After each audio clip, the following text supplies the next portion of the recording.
Liberalism. Section. Liberalism and the critique of abolitionist radicalism. Hence, a distinguished historian of slavery has appropriately warned against the tendency, quote, to confuse liberal principles with anti-slavery commitment. Let us examine the reaction of various authors and sections of the liberal movement to the conflict that issued in the Civil War. We shall set aside Calhoun and the other theorists of the slaveholding South. And we already know Disraeli's denunciation of the catastrophe of abolishing slavery in English colonies. On the point of the Confederacy's military collapse, Lord Acton wrote to the general who had commanded its army, beginning of long quote, I saw in states' rights the only availing check upon the absolutism of the sovereign will, and secession filled me with hope, not as the destruction, but as the redemption of democracy. Therefore, I deemed that you were fighting the battles of our liberty, our progress, and our civilization, and I mourn for the stake which was lost at Richmond more deeply than I rejoice over that which was saved at Waterloo. End quote. The defeat of the liberalism embodied in the Confederacy weighed more than the victory won some decades earlier by liberal England over Napoleonic despotism. Why? On the outbreak of the Civil War, although acknowledging, quote, all the horrors of American slavery, Lord Acton had unhesitatingly rejected, quote, the categorical prohibition of slavery demanded by the abolitionists, as informed by an, quote, abstract ideal absolutism, quite contrary to the English spirit, and to the liberal spirit as such, characterized as it was by flexibility and practical common sense. Some years earlier, Lieber had expressed himself in similar terms. He condemned the abolitionists as Jacobins, followers of the Fifth Monarchy, incorrigible visionaries and fanatics. Quote, if people must have slaves, it is their affair to keep them. End quote.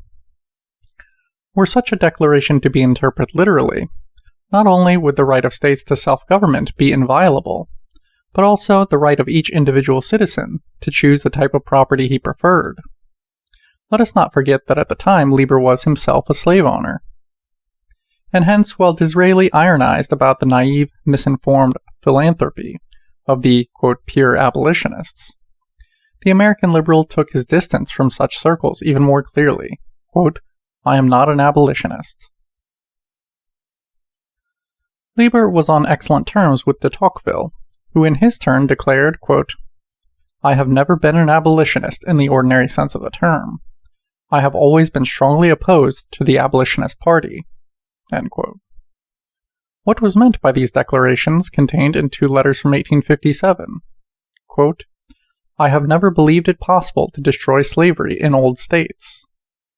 The abolitionist error was to seek to effect a premature, dangerous abolition of slavery in countries where this abominable institution has always existed. End quote. We are dealing with a firm condemnation of slavery at a theoretical level, but one without results on the practical level. The situation in the South could only be altered through an initiative from above and from the center, thereby throwing, quote, the great experiment of self-government into crisis. And so, preservation of the status quo was appropriate. However regrettable, people must resign themselves to the continuation of slavery in the South for a long time. However, beginning of long quote, to introduce it into new states, to spread this horrible plague over a large area of the earth that has hitherto been immune to it, to impose all the crimes and all the miseries that accompany slavery on millions of men of future generations, masters or slaves, who could avoid this, is a crime against the human race, and this seems to me horrendous and inexcusable. End quote from de Tocqueville. In fact, an expansion of the zone of slavery had already occurred at the time of the annexation to the Union of Texas, seized from Mexico. De Tocqueville seemed to be ready to accept a compromise even more favorable to the slaveholding South, as emerges from a letter of 13th of April 1857, once again sent to a transatlantic interlocutor. Beginning of long quote. I agree with you about the fact that the greatest internal threat to the northern states today is not so much slavery as the corruption of democratic institutions.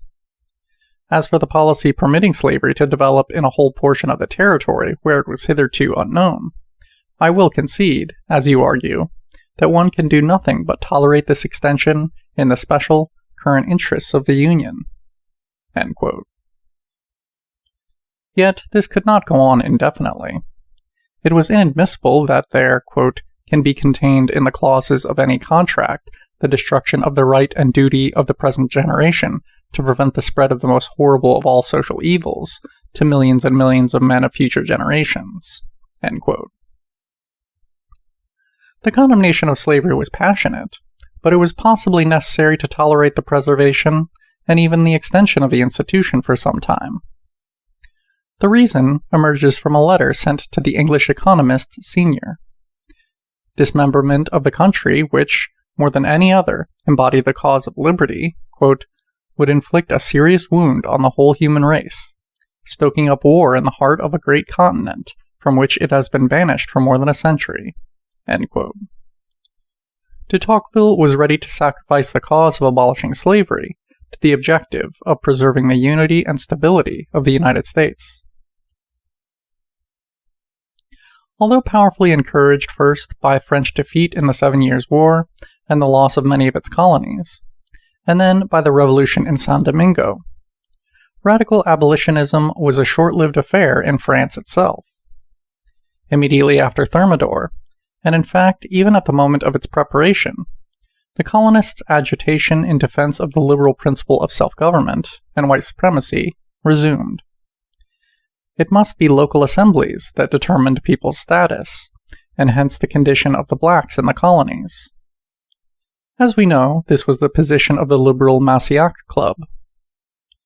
Those who resisted the Thermidorian turn were immediately branded traitors and renegades to the white race. The, quote, Anglo-Maine and pro-slaveholding Malouet returned to hold positions of power under Napoleon, who reintroduced colonial slavery and the black slave trade. The liberal movement certainly did not respond to this restoration, terminated only by the Revolution of February 1848, with united, decisive opposition.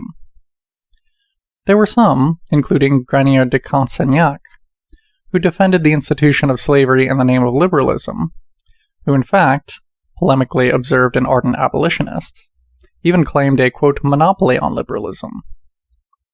To be precise, along with liberalism, Consignac also professed himself a follower of democracy, positions no different from those maintained across the Atlantic by Calhoun, with the difference that the former regarded slavery as, quote, a provisional and empirical means of creating order and maintaining the blacks in the apprenticeship of Christianity, work, and the family, end quote. On the other side of the scale, it is to be noted that, at least in his opponent's view, the French author was mistaken in having developed in justification of slavery a philosophy of history that did not maintain the spatial or racial delimitation of the institution, with a tendency hence to regress to positions a la Fletcher, who was now alien to the liberal movement. By contrast, an integral part of it was Thiers, who, drawing up a catastrophic balance sheet of the abolition of slavery in Britain's colonies, pointed to the, quote, base and barbarous idleness of Negroes left to their own devices, end quote. Guizot seemed more susceptible to abolitionist ideas. Nevertheless, he stressed their impracticality with an argument that is already familiar from U.S. history. It would be necessary to compensate the owners of a legitimate form of property, but there were insufficient funds for this operation. The Courrier de la Gironde came out in favor of a gradual abolitionism, which, avoiding the, quote, savage liberty of brutalized beings, would take the form of an extended phase of, quote, liberal slavery, esclavage libéral, i.e. a somewhat mitigated slavery. Likewise, opposed to hasty measures was de Tocqueville. In May 1847, noting that the Bey of Tunisia had already abolished the odious institution, which in Muslim countries, by the French liberals' admission, took a milder form, De Tocqueville expressed the opinion that, quote, we should doubtless only proceed to the abolition of slavery with care and moderation. End quote. We can conclude with a general consideration relating to the France of the July monarchy. Quote, immediate and complete emancipation was not even considered as an abolitionist program until less than a year before the Revolution of 1848. End quote. In fact, the golden age of French liberalism, far from involving the abolition of slavery, saw its expansion. Quote, as a result of the expanding French conquest of Algeria, there was far more territory with slaves under French sovereignty by the mid-1840s than there had been at the time of the July Revolution in 1830.